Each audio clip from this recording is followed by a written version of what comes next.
উন্নত চিকিৎসার জন্য বিদেশে নিতে বিএনপি চেয়ারপারসন বেগম খালেদা জিয়ার ভিসা সহ অন্যান্য আনুষঙ্গিক প্রক্রিয়া সম্পন্ন। চিকিৎসকদের সম্মতি পেলে যুক্তরাজ্য অথবা সিঙ্গাপুর নেওয়া হবে তাকে, জানিয়েছেন দলের স্থায়ী কমিটির সদস্য আমির খসরু মাহমুদ চৌধুরী। এভারকেয়ার হাসপাতালের সামনে আছেন সহকর্মী মনিরুল ইসলাম মিন্টু। বেগম খালেদা জিয়ার স্বাস্থ্য পরিস্থিতির সবশেষ তথ্য জানতে আমরা সরাসরি যুক্ত হচ্ছি তার সঙ্গে। মিন্টু, আমরা ইতোমধ্যে জেনেছি যে খালেদা জিয়াকে বাইরে নেওয়ার প্রস্তুতি ইতোমধ্যে সম্পন্ন হয়েছে। এছাড়া আর সর্বশেষ কি জানবার আছে, আপনার কাছে কি তথ্য আছে? দায়িত্বশীল সূত্র থেকে যেটি জেনেছি যে তার শারীরিক অবস্থা স্থিতিশীল আছে, অর্থাৎ তার অবস্থা যে উন্নতি হয়েছে তেমনটি নয়, আবার অবনতি হয়েছে তেমনটি নয়। এবং বিএনপি পক্ষ থেকে আজকে আসলে আনুষ্ঠানিক কোনো ব্রিফিং করা হয়নি। আমরা আশা করছি যে রাতের দিকে যদি কোনো ব্রিফিং হয় সেক্ষেত্রে হয়তো আপডেট তথ্য জানানো হবে।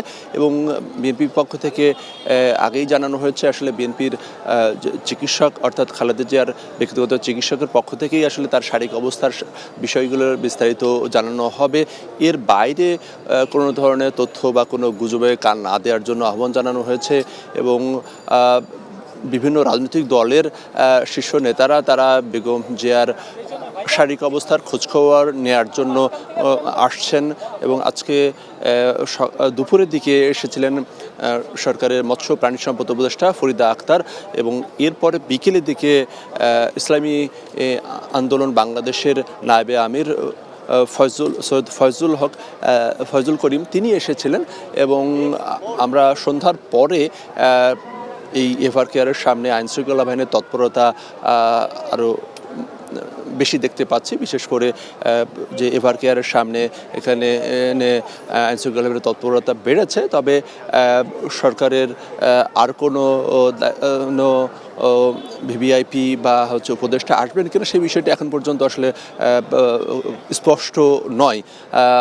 গতকালকে আপনি জানেন যে তিন বাহিনীর প্রধান গত রাতে এসেছিলেন, ফলে বিভিন্ন সময় কিন্তু, এবং এরপরে জামাতের আমির এসেছিলেন, ফলে বিভিন্ন সময় কিন্তু বিভিন্ন জন আসছেন এবং বিএনপি চেয়ারপারসন খালেদা জিয়ার শারীরিক অবস্থার খোঁজখবর নিচ্ছেন। আর চিকিৎসা বিষয়ে যদি বলি, সেক্ষেত্রে আজকে সকালে যুক্তরাজ্য থেকে লন্ডন ক্লিনিকের একজন বিশেষজ্ঞ চিকিৎসক তিনি এসে দুপুর থেকেই তিনি কাজ শুরু করেছেন।